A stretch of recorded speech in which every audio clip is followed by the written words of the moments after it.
I beg you, in your letters, when you shall these unlucky deeds relate, speak of me as I am, nothing extenuate nor set Excuse down. me, what's the scoop? This is lovely. Oh, my favorite. Wow. Vanilla, my best flavor. This is so good. Oh, hey, thank you so Thanks. much. Vanilla, it's my favorite.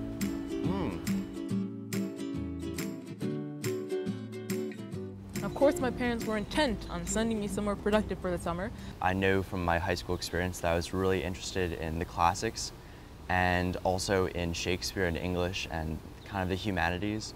And I Googled the course that I needed to do. I wanted to do a law course.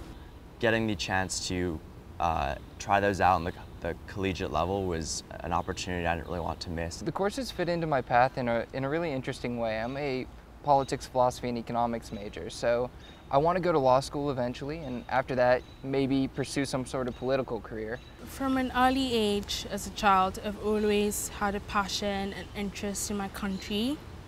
It's always been fascinating to see how my country, Kenya, has developed over the years. Eventually, my end goal is to be an ambassador for Kenya or to work as a legal representative for the president. I am a classically trained opera singer, so I love singing, and I also wanted to know a bit more about the fine details behind singing, the music theory, and science. I love biology, and I also love neurology, so the brain. So I'm actually very interested in psychology and psychiatry.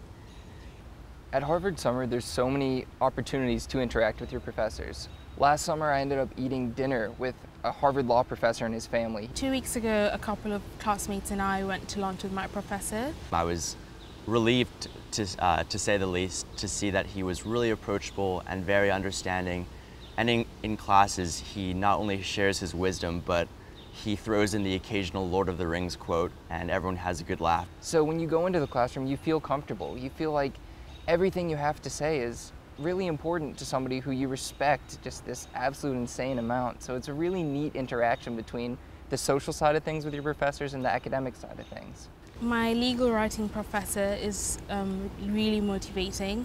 The fact that she's been in this profession for over 20 years, I really look up to her and admire what she's done, and it's very eye-opening as a law student to get to hear and to get to see someone actually practicing it as well as teaching it. In my Shakespeare class, we were able to go to the Houghton Library and look at actual Shakespeare folios and look at books that are 500 years old, 400 years old. You go home and you're never the same person again. The way that you look at things, the way you interact in your home university classrooms, even with your friends, and all of these different mindsets and worldviews, it's instantly altered when you get here and step into that classroom, and it's forever altered. So I wanted to ask you about I'm sorry, I have to study. I actually have a test in about 3 hours, so I'm not cramming, but you know. I need to leave, I'm so sorry, I need to get to class. Actually, I have class in about 5 minutes. I have to get going, I'm so sorry. Nothing extenuate nor set down on malice.